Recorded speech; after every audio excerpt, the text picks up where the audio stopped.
This is a Dragon Blazer production. Help me.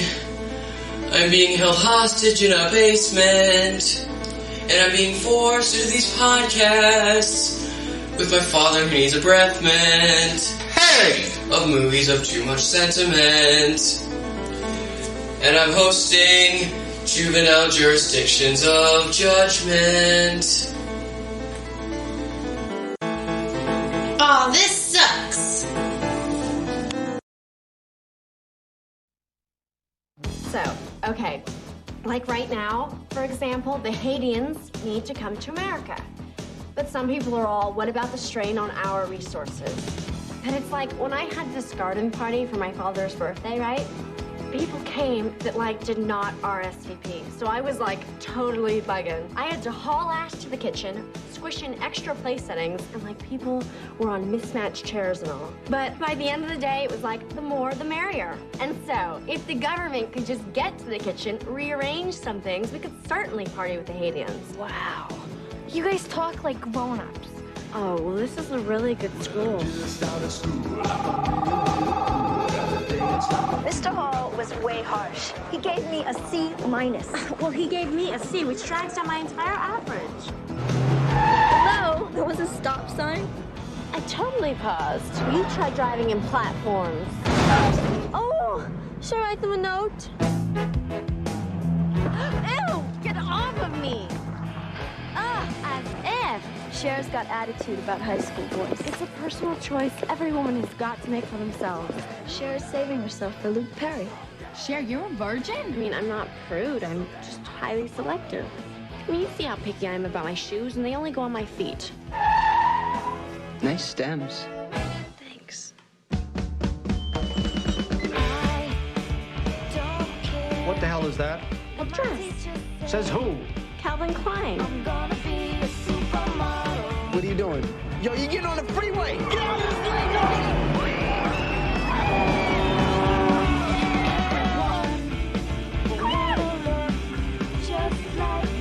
You go, girl. Are you okay? I'm fine.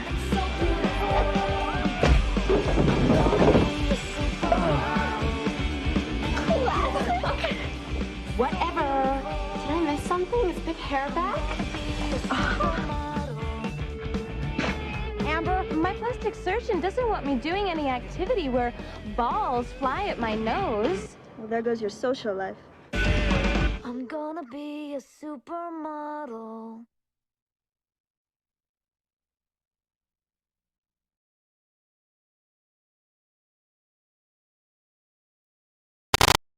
Hello, welcome to Juvenile Jurisdiction of Judgment, a kids movie review podcast.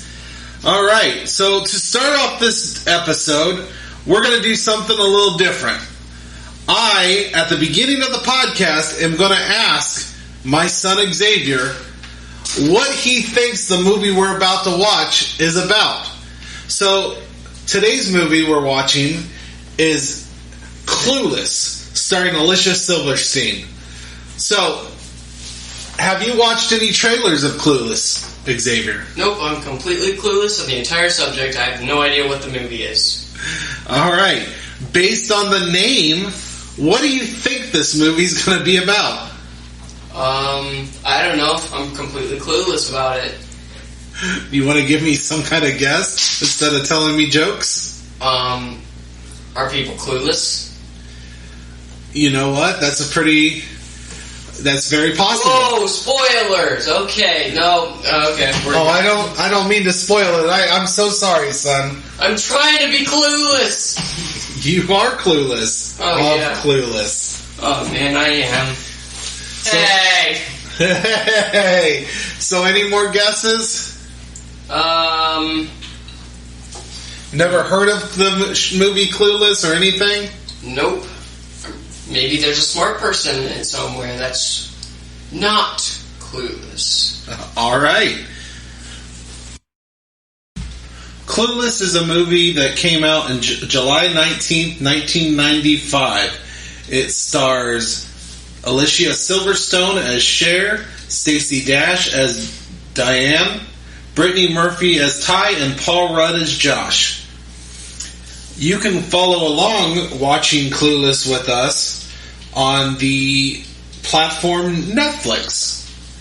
So go ahead and watch it and check out our review. Alright, now we have officially watched the movie Clueless. So, Xavier. Yes. What are your thoughts on Clueless? I think it's an interesting movie. It's literally a huge perspective on the life of a spoiled rich girl and how she Bill Murray's her life into awesome, disciplined somehow. And that's your thoughts on Clueless? It's girly. It's girly. Picked a girly one this time, huh? It's pretty clueless. It is. It's pretty clueless, yes. Alright. So, couple questions I want to ask you. Alright, first off, when Cher talks about how her and her best friend Diane are named after famous singers that are now doing infomercials, did you know the famous singers they were named after? I've never heard a singer named Deanne, and I didn't even know that Cher was a name. I mean, it's probably not an American name. I don't know. Well, Cher is named after the singer Cher, who sang stuff like "Do You Believe in Love After Love?" Have you ever heard that one? No, I did not. She also did a song with Sonny and Cher called "I Got You, Babe." Oh yeah, I know that one. Yeah, that one was a Cher song. She did Gypsies, Tramps, and Thieves. Don't know that one either, do you? And Diane was named after Dionne Warwick, who sings the song "Say a Little Prayer for You." Have you ever heard that song? Not at all. That's the main song I know from Dionne Warwick. Alright, so my next question is, was there any kind of technology or fashion or anything that you don't recognize because of your age? Oh boy. Existential crisis coming on. Okay. Any technology? I didn't really notice anything, but I mean, everyone's a jerk in the 90s, so, you know. Well, wait a minute. Right, so, no technology. You didn't recognize any technology. Nope. So, I wanted to ask you, was there any actors that you recognized from this movie? Seen them in anything else, anything like that? There were quite a few. I didn't recognize the teacher guy from Groundhog Day. There's also another movie I've watched with him in it, but I don't remember the name of that or even what it was. I don't remember where he was in Groundhog Day. Oh wait, he was like the guy who the guy was the guy who revealed and held the groundhog. I think you might be confusing him with Bill Murray. No, Bill Murray was Phil Connors in that movie. The guy who revealed the thing. Oh, okay, maybe. He's been in a lot of stuff. His name is Wallace Shawn. Oh. He was in... The biggest thing that you probably should recognize him for is when he said a thing called "inconceivable" in The Princess Bride. Princess Bride. Yep. He's also in a lot of Pixar movies. Like, he's the voice of the T-Rex in Toy Story. Oh. He's been in a lot of... His voice is in almost every Pixar movie. Any other actors?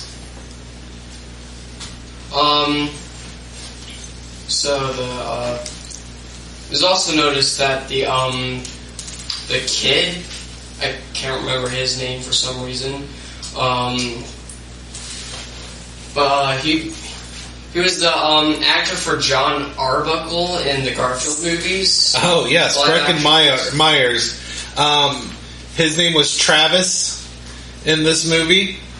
He was really big in the 90s. He was in a lot of teen 90s movies, and like you mentioned, John Arbuckle in Garfield. Yeah. Anything else? I don't remember anyone else. Not really, no. Well, there was a couple. Alicia Silverstone, obviously, is the big one, who played Cher, the main girl.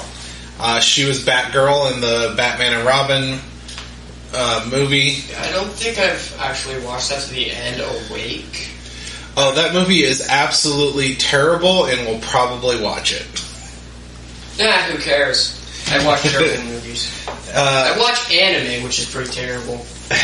Then another big one, and probably the biggest star in this movie, was Josh, who was played by Paul Rudd. Did he look familiar to you? Not really. Kind of familiar. Well, he was a lot younger in this movie. He is well known for Ant-Man. I don't really recognize that. Yeah, well, he was a lot younger in this movie. And then Brittany Murphy was in this movie. She played Ty, and unfortunately she died in 2009. You probably wouldn't recognize her from too much. That's sad. That is sad. Was pretty great. All right, we're going to bring in my other child and lovely co-host, Raina. Hi, Raina. How you doing? I'm doing just fine. Just fine. Okay. Well, first we want to ask, how did you like this movie? I liked it a lot. When I first heard of it, I wasn't that interested, and then I saw the girl on the front, and I was like, well, maybe I might like this. So I was kind of excited to watch the movie. Xavier said it was a very girly movie. Would you agree with his assessment? It's not a girly movie.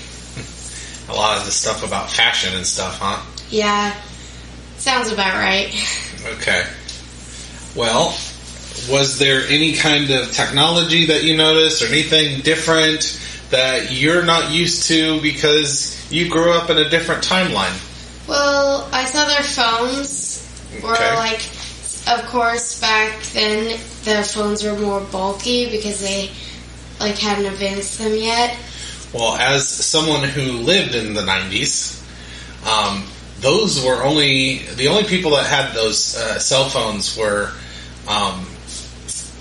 rich people, because we were too poor to have anything like that. We had a landline in 95. Yeah, I figured that. I know back then it was really hard to get a hold of phones and TVs and stuff. But of course, since the main character was really rich, or basically her dad was rich, of course she had one.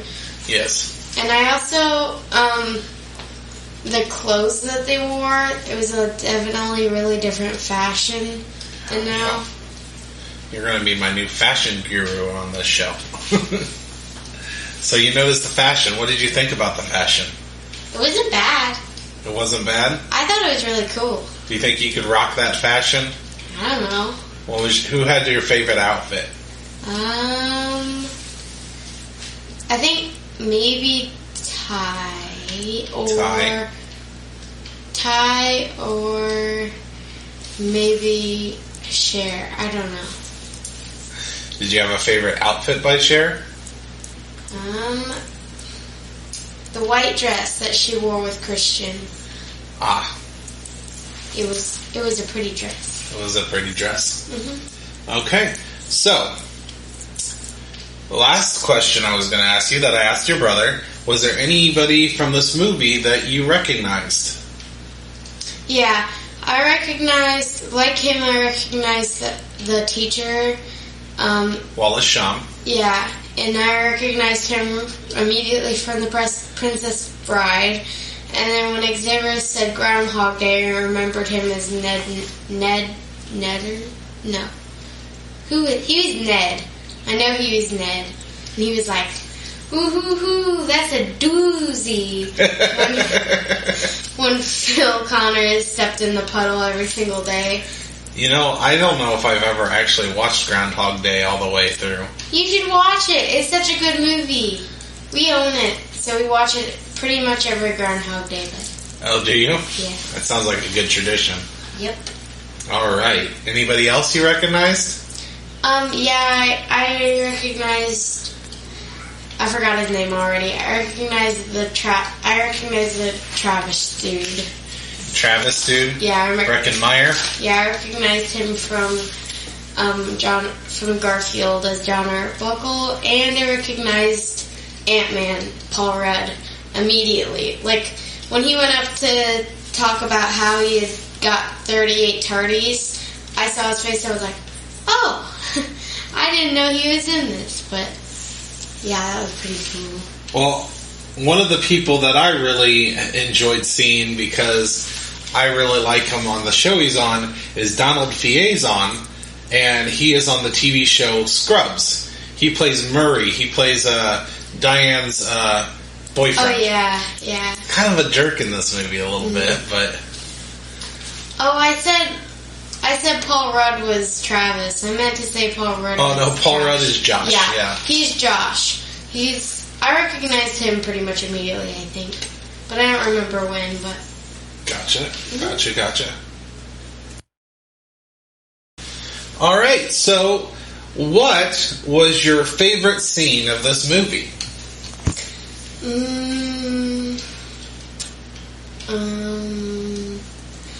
I don't know. You don't know what your favorite scene was? No, because I kind of just liked the movie overall. There wasn't really specific scenes, but maybe the one where Josh was doing his skateboard tricks. I don't know. Maybe that one. Okay, so you mean Travis, I believe his name was? Yeah, I keep mixing them up. John Arbuckle? Yeah. Okay. What about your least favorite scene? Probably the one where, in the end, where Josh and Cher were kissing in the end at the wedding. You don't like them kissing? I think they added way too much detail. They kept it on way too long. They should have stopped within the first few seconds, but they kept going. Okay, so this is a public service announcement from Raina that she does not want long kissing with a lot of mouth and tongue action in her movies. Okay. Alright, so least favorite scene is Cher and Josh kissing. Alright, well, let's get Xavier back on. Alright, same question for you, Xavier. What was your favorite scene in this movie? My favorite scene would probably have to be the scene with Diane. Diane, like it was the same scene with Diane and her boyfriend, and Miss what's her name? Miss entitled rich girl. Cher. Yeah, that name. All three of them discussing, hey, I think the guy you're hitting on is actually gay. Like seconds before they go to the freeway and go inches from dying about 10 times in 15 seconds. Okay. My favorite scene was probably when she recognizes that she's in love with Josh, and the fountain in the background just lights up. Like, I like the scene, I like the visuals. Like, instead of a light bulb, like, the fountain lights up as soon as she realized, I'm in love with Josh. Well, it's a good thing that she's her stepmom stepbrother, not completely blood related. Yeah, we don't need to talk about that, because my least favorite scene is the fact that she gets with her stepbrother. But, alright, so what was your least favorite scene? Okay, my least favorite scene. I have this thing that I don't really like people who are so entitled just because they have their father's credit card and they basically act accordingly at school. My least favorite scene was when she was at school and literally bribing her teachers for better grades. And just... I see. She's trying to sympathize with some of the with all of the teachers just because she got a C. I don't know. I tried my best to stay out of the F range. Alright. Alright, Xavier, so who in this movie, Clueless, is your favorite character? Okay.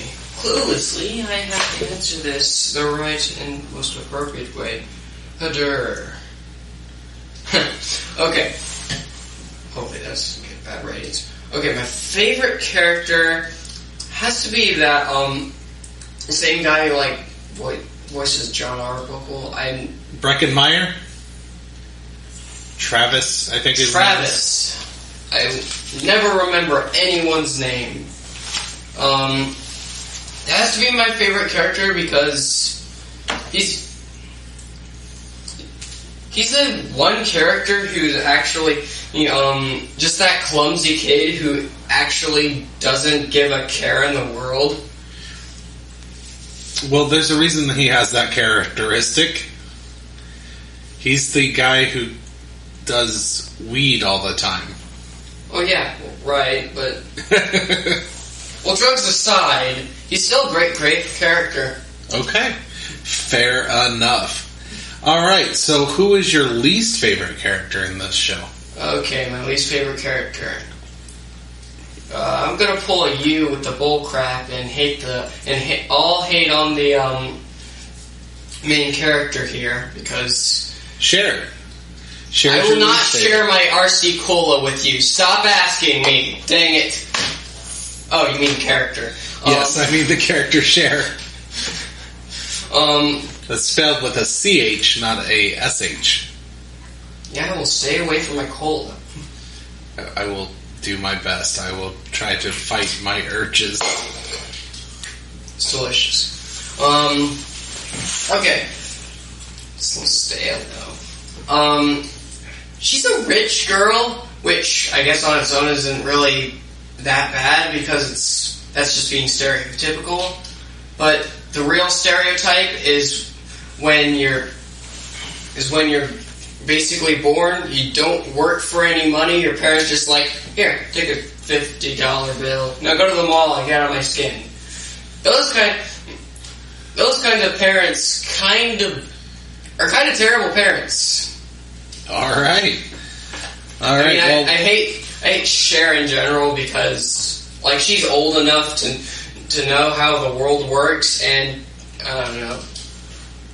She's like, gross. Yeah. Okay, so you sure you like this movie? I like the movie, yeah. It was a good movie, except the parts that I don't like the movie. Alright.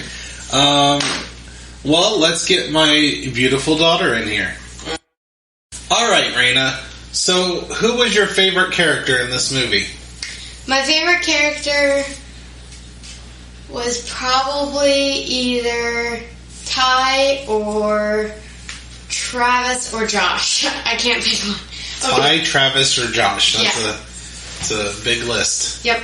Can we narrow it down to one of them? Ant-Man, John Arbuckle. Ant-Man, Josh. Ant-Man, Josh. Yes. Why is Josh your favorite? Because he's really nice. And he doesn't do weed. Yeah. Bold choice. Yep. doesn't do weed. He's very nice. That's your favorite. Yep. All right. So who is your least favorite character? My least favorite character... Was it Travis because he does weed? No. Who is that one girl that Cher really didn't like at school? She had the really weird hair with the, like, bonnet. Was it Amber, maybe? Yes. She was my least favorite. She's your least favorite? She's a butthead? Yeah. Okay. All right. Well, the next portion of the show, we are going to talk about some IMDb trivia that I read that I found interesting. Okay. Okay? Mm-hmm. So... Alright, so the first thing I found interesting is this movie is actually based on a Jane Austen novel called Emma. Amy Heckerling was asked by Paramount to write a film for teenagers, and she instantly remembered the novel she read as a teenager. Plots, characters, and themes and values are all based on that novel. The other thing I found interesting is that Alicia Silverstone, who played Cher, actually did not know how to correctly pronounce Haitians in the classroom scene. Director Amy Heckerling told the crew not to correct her because she liked it so much and wanted it to be in the film. How'd she pronounce it?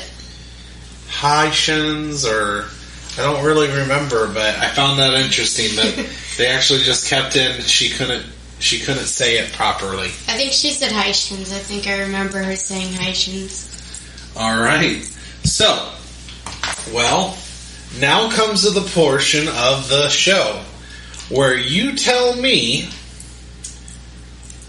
what report card grade would you give this movie. So, Raina, what is your grade? My grade is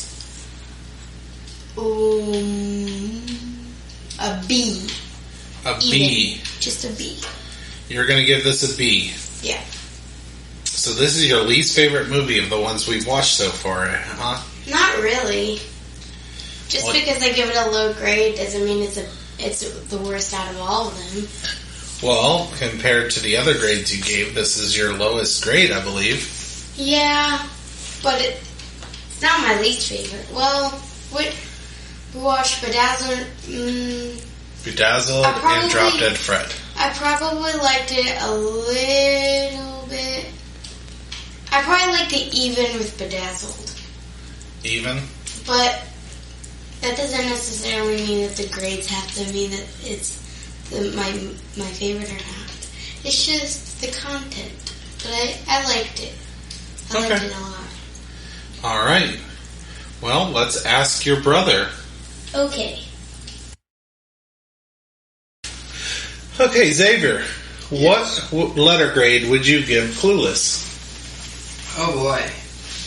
And I'm half tempted to give it a C, just as a joke, but I'm gonna give it a C+. C+. Yeah. Alright. Personally, I would give this movie C+. It's an entertaining movie. It's not a masterpiece by no means, but it was enjoyable, funny. Yeah. Entertaining movie. It's not as good as the other two, I'll admit. It's probably not your style, huh? It's not really in the whole. It's not trying to be the right type of humorous that the other two movies have, and the other two movies have the kind of humor that I really like. This movie is really interesting with its story, and it's supposed to be a story of story development, which is pretty cool. Just like, the Bill Murray movies, ones where Bill Murray's the main character. Basically, he's a jerk in the beginning, but in the end, it doesn't even matter. Yes, a timeless plot. Yes. Someone crappy kind of becomes better. Yeah. Yep. And then he becomes the angel that everybody loves. Or the angel that everyone thinks is creepy.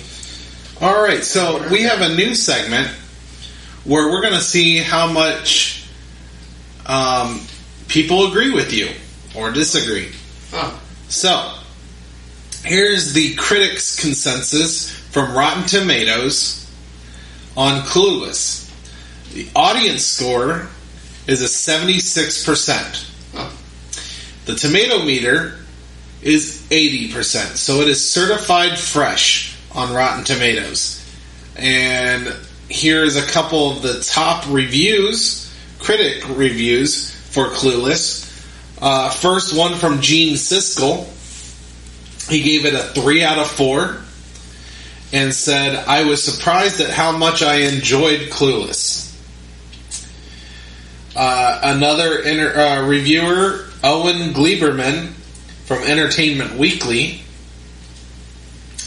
said, there's such a gaping discontinuity between her physical beauty and her vacant, gum-snapping personality that she's like a walking advertisement for everything that's right and wrong for America. Well, thank you. And he gave the rating a C+. So that's what people thought of Clueless. One's a positive and the other one's more negative review of it. For the next episode of Juvenile Jurisdiction of Judgment, we are going to be watching the classic Home Alone for the next episode. You can watch along on HBO Max. Alright. Well, that is all we have left of the review of Clueless. Zaire, what do you want to tell everybody? Goodbye, everybody. I'll remember you all in therapy. That's good. Alright, Raina, tell everybody goodbye for me. Goodbye for me. Goodbye for me. Alright, well, that's the end of our show. So long, farewell, auf Wiedersehen, and goodbye.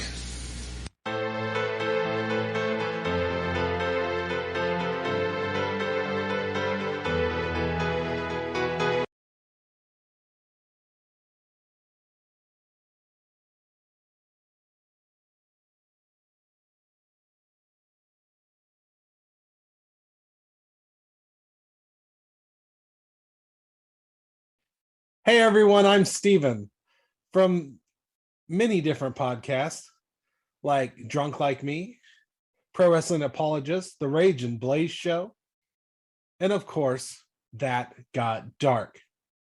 So, please like and subscribe